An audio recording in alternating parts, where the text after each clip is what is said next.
Hello, Janice. How are we doing? Hello. I'm very Ah, good, thank you. you know what? It's so good to get you on. I'm always excited to get you on. You're kind of like Birmingham's favourite person. Am I? Yeah, I think there's a few of those around. no, I just think it is. It's that thing of whereby you're like, oh yeah, yeah.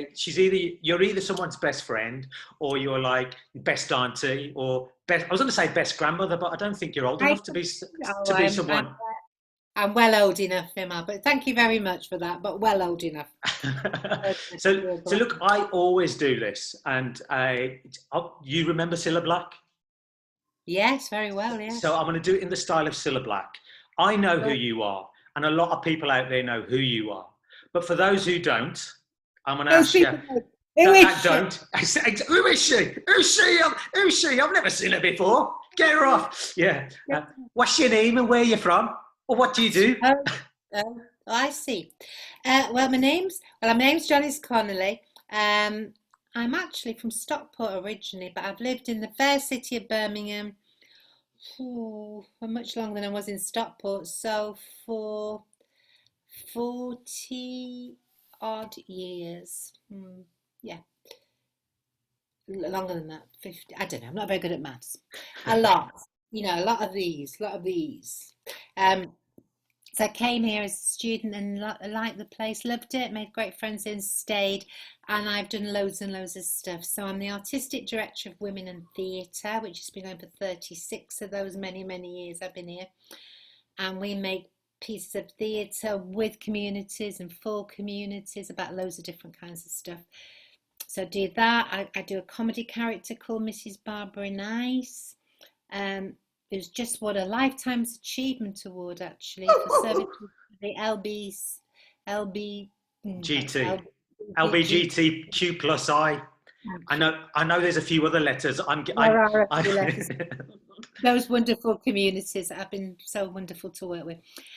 Stu Barbanas. I also have a kind of a freelance acting career on stage and also done a bit of television as an actor. Yeah, if you've got kids, I'm on television at the moment in CBBC's So Awkward, playing Mazel, who runs a cafe. So I've got a few strings to my bow, really, which is nice wow. because, especially at times like this, when if you've just got one, I was talking to a friend the other day who was saying that if you're an actor and that's what you do, so all your eggs are in the actor basket at the moment, it's very tricky. But if your eggs are in different baskets, if you're serving many hens, Yeah. then it's a little bit easier. Yeah, you can just kind of branch off and what have you. So, Yeah, which not is always relying on good. one. Yeah. Come on, Janice. Look, you've done loads of stuff. Look, I'm just kind of reading up at Phoenix Nights. I mean, Yeah. wow, that's massive kudos, Peter Kay. That must have. I mean, we'll touch on that as well. But not only that, Britain's Got Talent semi-final BGT. semi-finalist. That is brilliant. Putting Birmingham on the map, and you kind of showcasing your talent, and everyone was kind of like attaching themselves to you and voting for you. So that was wonderful. You've been on Coronation Street, so you've done loads, and now we were talking of letters. You've even got BME after your name. Yeah, BME. That's Yeah, right. that's not an abbreviation for BAME, is it? No, it's not. It's BEM actually. I When you say, say BEM, why am I saying BME? I was trying to catch you out. well, you've got to ask yourself why you were doing that. It's BEM. BEM. Why was I saying BME? I don't know. You've BEM. always wanted a BMX bike, isn't it? That's what it is. You're That's what it saying probably is. it's Yeah, not too yeah. late to get us a bike. I think I was interpreting it as the British medal for the empire, but then It's a obviously it's not. British Empire. In fact, what you said makes more sense. So did Have a you? word with Prince Philip.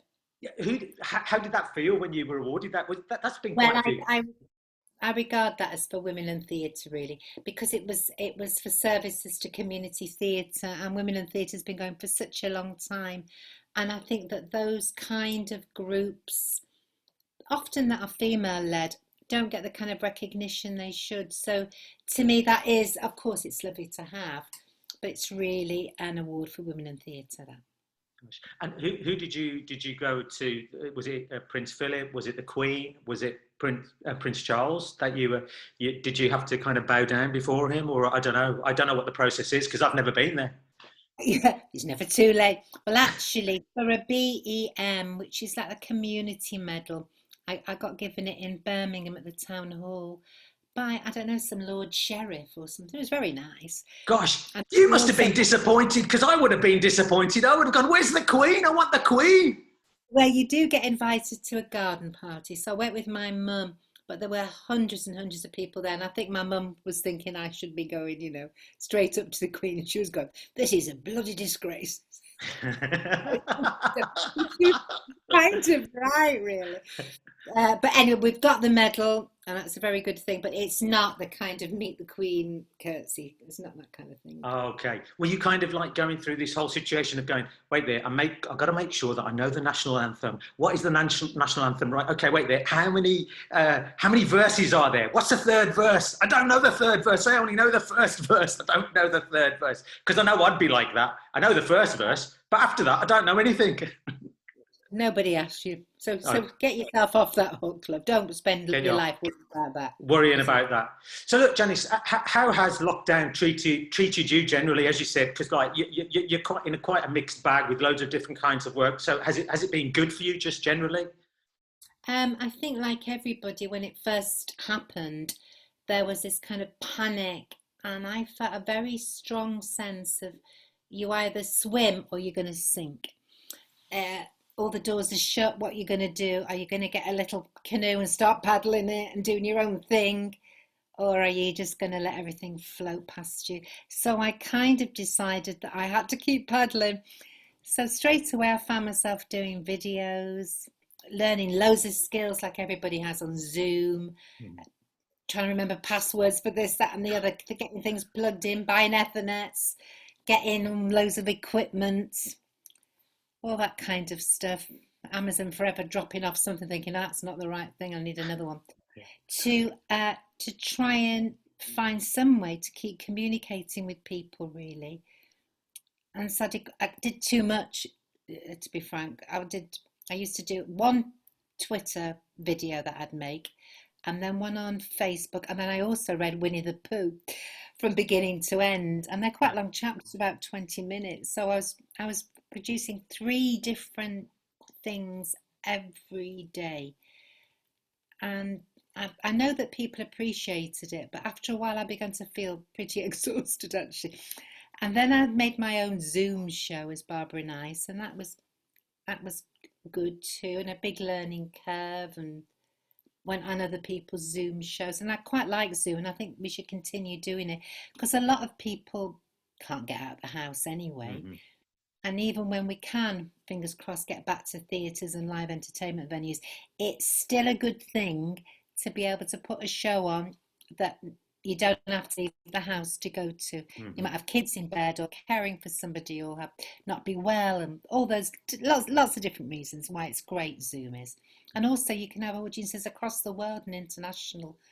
And the other thing is I don't drive, and I was spending so much time on buses and on public transport and trains. It's lovely to do stuff in my bedroom and then go downstairs and have me tea and just those kind of things. Do your garden and all that. So like everything, I think it's sort of, and I'm sure loads of people say this about lockdown, it's very, as Barbara Nice would say, yin and yang, feng and shui, Starsky and Hutch. Some good, some bad, running in equal measure, really. So I think part of the big problem is it's going on a long time. And now we're getting into winter, and the weather plays such a blinder, I think, and the natural world was so beautiful. And I'm sure winter will be just as beautiful, but it's sort of getting your head round. Yeah. Do you think for yourself it's kind of kept you sane in that sense of where you've kind of just the natural world, but doing things in terms of art as well, where you're kind of going creatively, I'm doing something, because I can quite easily just cut off from the rest of the world, not interact with anybody, and maybe find my own space. For some people that's very good, but also it keeps you creative and keeps your creative energy high. Do you think that that's kind of helped you in terms of going, I need to be doing something? So Is that your kind of? Yeah, but my need to do something is to reach out to audiences. And also because I've been working with women in theatre, we've been making an online film with women from the Black Country and from Birmingham. So we've been having 40 women on Zoom, rehearsing stuff, filming stuff. We've done some social distance filming. We've been busy, and in this bedroom, I've seen loads of people in this bedroom, through Zoom and stuff. So I have had a lot of company, actually. Mm-hmm. It's been nice. So you've kind of embraced it and taken it on board. Has that kind of changed your whole approach and perhaps your kind of thinking of generally, I mean, in terms of with actors, with artistic directors, it's always kind of, look, let's look at a piece of space. We go into that space, we kind of inhabit that space, and let's create a piece of theatre. I know that with Women in Theatre, they've done some amazing pieces. I think you've done stuff in swimming baths, you've done stuff at Longbridge. So again, what you've done is you've gone into that particular space and inhabited it, and then suddenly there's loads of stories that have come out. Was it Women in Longbridge or something that you did, which was about, and then you did a similar thing with the swimming, again, women's relationship with water. So again, there's all these kind of stories that you've had. Do you suddenly kind of, is this a new platform where you kind of go away there? This is something we've never really kind of used. How can we embrace it perhaps more, or now we have to? So even though we may not want to. Both, actually. And like I said before, I think it's very inclusive and it's been good. And when we were making the Women in Lockdown film, a lot of that was made in Zoom. And then we get people to do things like, for example, hold something like this up to the camera, and then suddenly everything changes. So it's sort of looking at the kind of things that you can do. Like you said, we've done stuff in swimming baths. What can you do artistic-wise, theatre-wise, on Zoom, through social distancing? What happens then? And at the moment, we're thinking of trying to make a piece of theatre for people who've been shielded, maybe older people or people with learning disabilities in sheltered accommodation, where we perform outside the window of their care home, so they can see us be performing, but they're listening on sort of like silent disco things at what we're saying. So everything's a challenge, really, and you can't stop theatre and art happening. Mm-hmm. And I think for smaller organisations like us, we're better placed. Whereas, I've just heard today that the RSC is making loads of people redundant, which is tragic. 165 people losing their jobs. So bigger organisations, I think it's harder for them as arts organisations, but small ones like us, we can nip around. We've not got big overheads. We can think of an idea. The Arts Council's being brilliant at giving money, little bits. So we don't need loads of money to do what we're doing. So I think we're going to be all right. We're going to keep going and keep creating. Mm-hmm. And I assume from that perspective, because you're so nimble, what it can do is that suddenly you kind of go, well, we've never really looked at that area. We can now, because to a certain degree, Zoom does take out those particular costs, travel, time, it takes all those factors out. And with a rehearsed reading, it's there, you're in the space. You can suddenly kind of just do it and perform it and see how it comes across. Something I kind of wanted to go on to, and it's touching on women in theatre, but something that you've done brilliantly is obviously your character, Barbara Nice, and you've done loads of stand-up comedy and lots of work in terms of mental health being as well. Before I go into that, I was just going to ask you, in terms of your character, Barbara Nice, how did that character come about? Well, I just wanted to do some stand-up, really, and I was older then. I can't believe thought myself old 30 odd years ago, but I did think I was old then. And I thought, well, what can I do? And I decided being a mother figure would be sort of the kind of thing that would be acceptable to an audience for me to be. So it was a vehicle for me to get into the stand-up. That's what it was, really. Mm-hmm. I created something that I thought would exist and work well.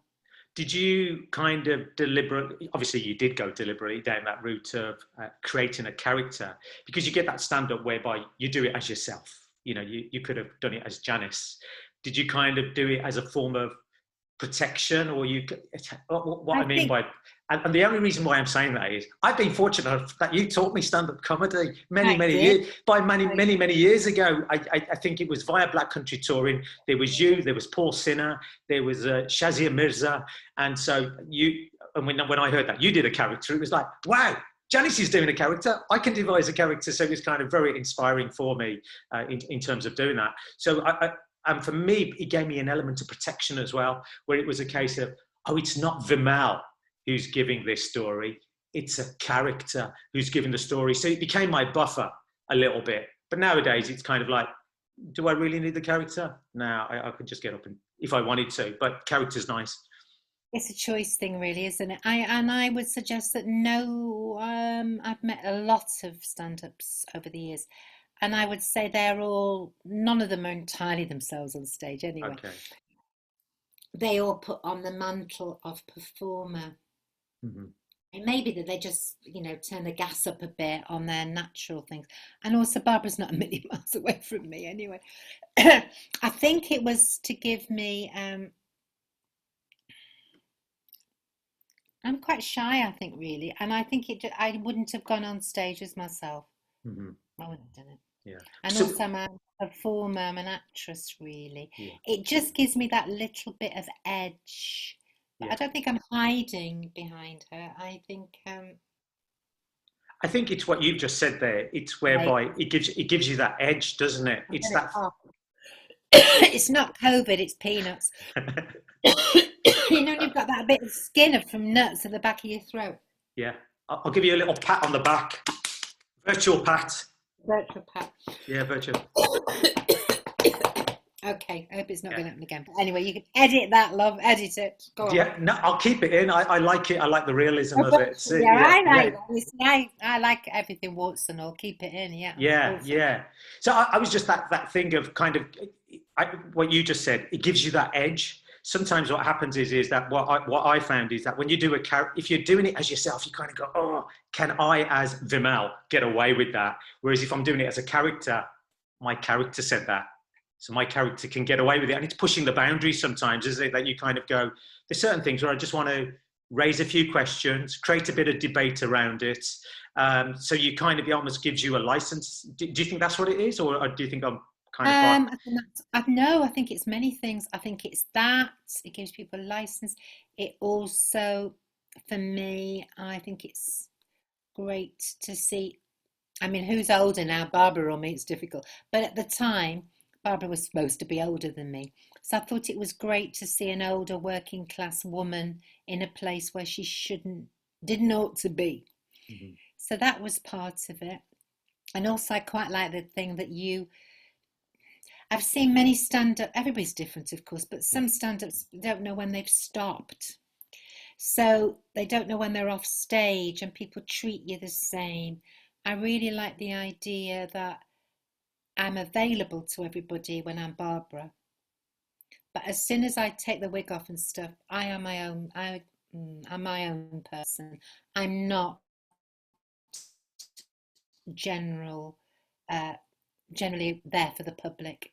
I like having that difference so I can protect myself. Yeah, I mean, for you. Yeah, definitely. But what I was going to say was that for you, you deliberately stay away from any swearing. Am I right in terms of your act? I swear like a trooper in my own life, but on stage, I don't swear now. But I do swear. Yeah. And that's a deliberate choice for you, is it?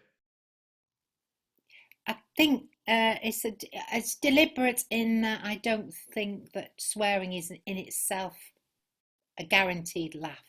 Mm-hmm. I don't think you've got to be able to. I don't think you have to swear to be funny. Yeah. It's deliberately being provocative by not swearing. Yeah.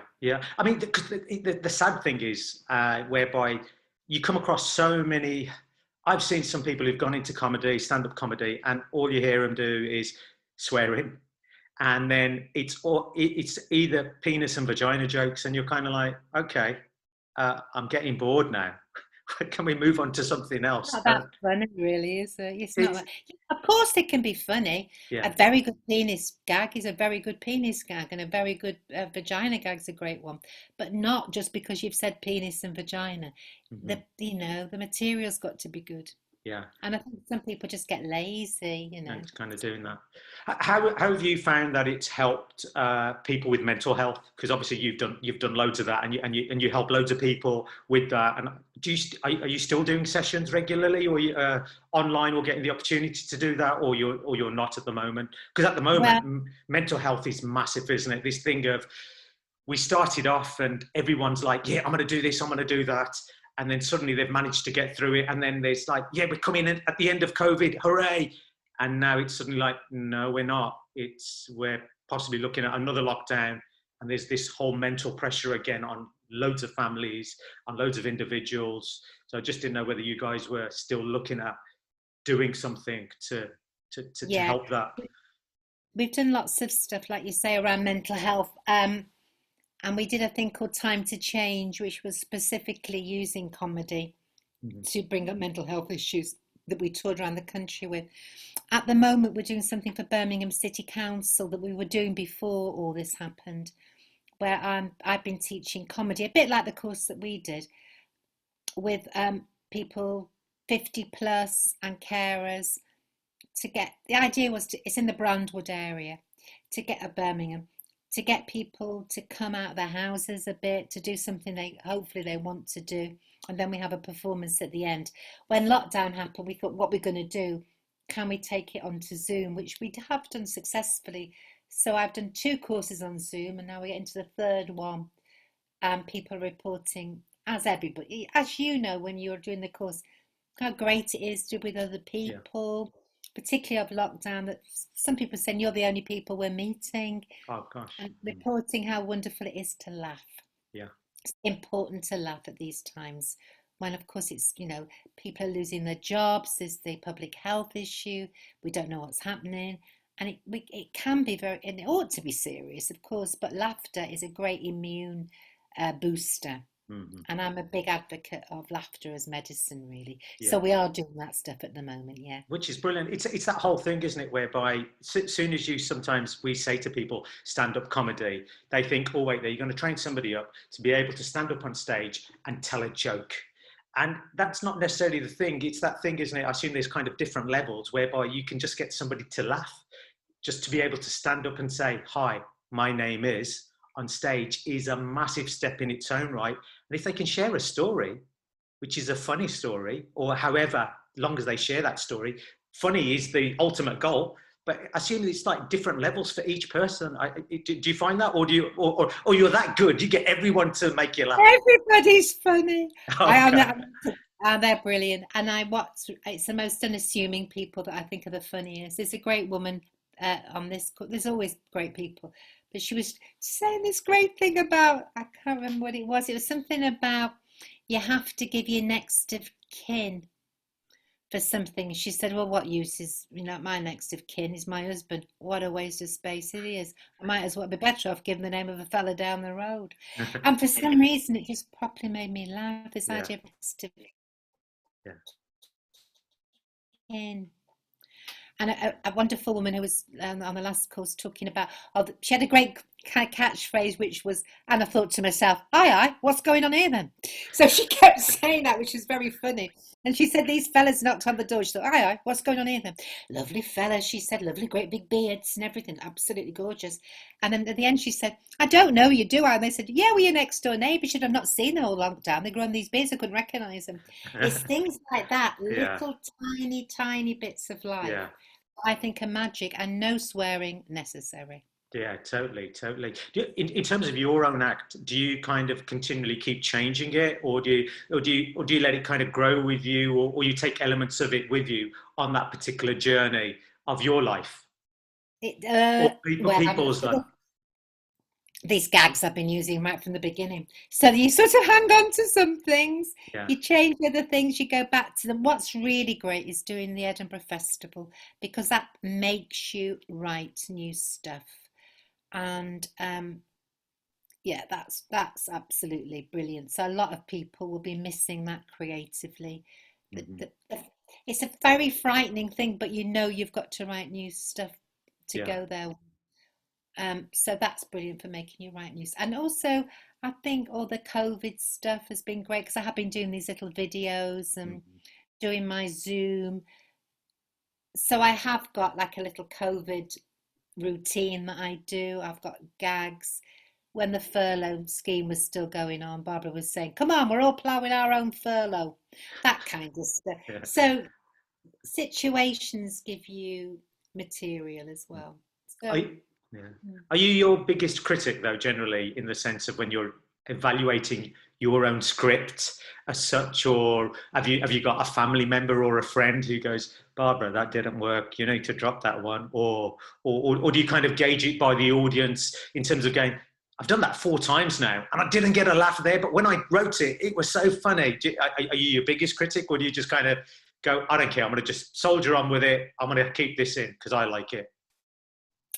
um, I think for me to say something, I would have to be pretty sure it was good. So I would say that I wouldn't say I'm the biggest critic, but I do try and make sure that what I'm saying I think is all right and good, funny. Hmm.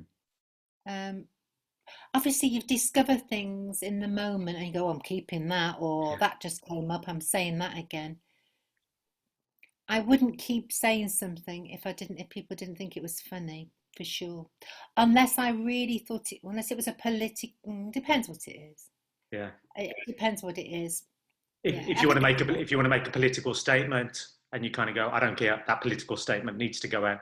I'm not yeah, there. Yeah, I'm yeah, saying it anyway. Yeah, yeah. so I would I try and test it out in my own brain before Mhm. I would share it. Is it true that I heard that you've done the biggest ever What's a Time, Mr. Wolf? Well, I'm sure I have. Because you've done it with an audience, haven't you? And gone, right, we're having a game of What's a Time, Mr. Wolf. I've done loads of Oh, them. Yeah, I've done with the Lowry. I should be in the Guinness Book of Records. I Who do think, we find? Are they still doing the Guinness Book of Records? gosh, what was his name? I think Roy Castle's no longer about, sadly. So The McQuarter twins. I should be in it for the biggest game of What's the Time, Mr. Wolf. I Yeah, think I thank you think for that. I think you need to get in there and kind of I tell will. them. Yeah, definitely do that. Um, I just want to go on to stuff maybe like with women and theatre itself, with the stuff that you do, and at the why is it so important for your organisation generally? Do you think that you've started to cover more women's stories, or is there or people who identify themselves as women, or do you think we've still got a long way to go, or are we making inroads, or are we not? Well, Women in Theatre has been going 36 years, and the reason for it initially was to see what kind of work women would make together, devising work. Um, and I know that you do acting, you know that the devising process can be quite tricky. Yeah. You know, who can speak up, who's got the fastest idea. And I think what we wanted to do was say we don't want to compete with men, we just want it to be a female creative process and let's see what happens. That was the original thing. And then from there, it's sort of developed. We work with blokes, you know, we have loads of fellow. You work with us, you know, we have, I've it's worked not with sort you. of I a love the segregated stuff. thing. I've loved the stuff. Yeah, that you guys Right, have. yeah. Yeah, so it's the attitude now is a much more of a kind of a feminist thing in terms of everybody's welcome, we're all equal. We try and have a flat hierarchy so that everybody gets listened to equally. So it's more of an ideological thing around being fair, really, rather than saying, "Oh, we're putting men down," or "We're only out for women." It's not that at all. Do you identify various kind of themes that you kind of go, maybe it's kind of comes down more towards budgeting time and resources and going, these are areas that have been neglected. People aren't talking about this. we need to re-examine it, or we need to look into more stories that come from that or that haven't been covered by that? Do you kind of allocate things like that, or is it an ongoing thing where suddenly somebody mentions something and you're kind of like, this is currently in the news, we need to address this particular issue? I think both. I think we try to be topical. So, for example, with women in lockdown, we wanted to look at the impact on local women. Not all women, of course, but the ones that we talk to. So we respond in the moment, but also we look at the kind of unshared stories of women. So like in Women of Longbridge, we wanted to talk about the women that worked at Longbridge. So that both those things really. Responding, but also shining a light when things have not been looked at enough, probably.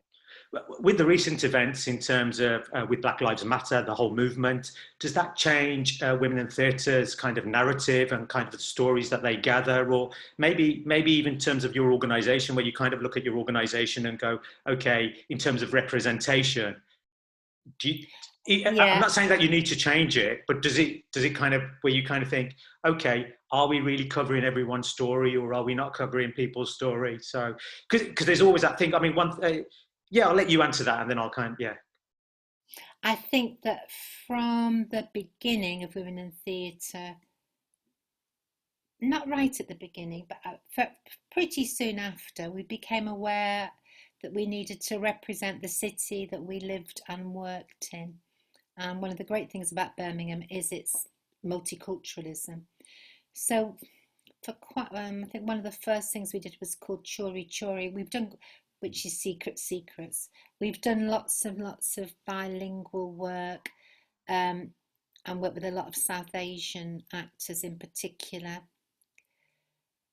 We always try to think about having a diverse cast. However, I think everybody needs to think about Black Lives Matter, and nobody has sort of got it sorted.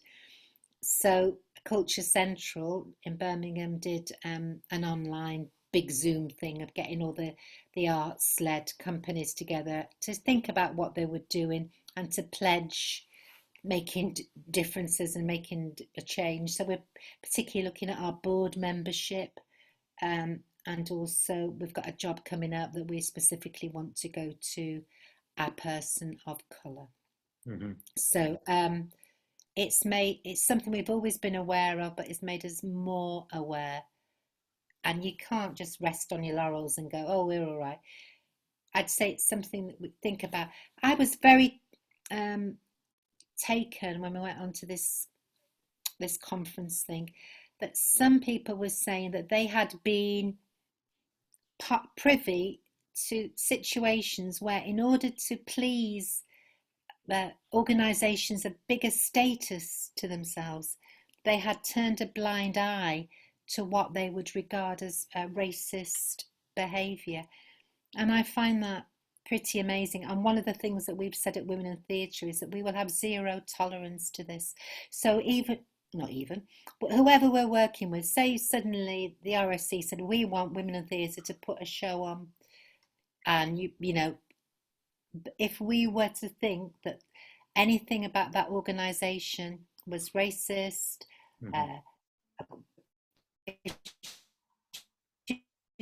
around equality, we would speak up.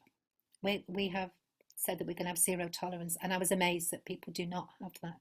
And I know why, because some people got more power than other people, but that has got to stop, I think. No, that is brilliant. I mean, something I can definitely vouch, as you've said, I've had that opportunity, and it's been wonderful having worked with you guys at Women in Theatre. And I was sharing this experience with somebody else. It wasn't that long ago, actually, and I said it was wonderful working with women in Women in Theatre. I went to a psychiatric ward, and we were doing confidence and communication skills, and I came across there were some individuals who were of Asian background, and they didn't speak English. And because I was able to speak in Punjabi or share my experiences of music that I liked, which was Hindi music, we were talking about music and what we liked. And I told them that the first song that I ever liked, which was a Hindi track, I shared it, and suddenly it gave them the license to also say, I can talk also about Hindi music. And it was that thing of, you know, which is great with organizations like yourself, where you get people from different backgrounds, and because they use their own experience, they can get other people to share their own cultural experiences. So I was going to say thank you for not only help taking me on board for that, but enabling me to help somebody else, you know, come Well, out thanks. and have more Yeah, confidence. thanks for being a good worker. You know, there's so many brilliant workers in Birmingham, I think. And that's one of the great things about having a small company, that we can bring people in as, you know, that's the right person for this. It's great, really. But so thank you. No, No. thank you. So Janice, what have you got? What have you got coming up? So you're saying you're currently on CBBS. Yeah, CBBC, not CBBS, because I think CBBS are tiny ones. So this is sort of Okay. junior school. It's a school-based program called So Awkward. So that's going out now, but we made that last year. I've been commissioned to write something for the Rep that was going to be on nowish, but because of all what's going on, I think it will be on in the new year. But I've still kind of written it.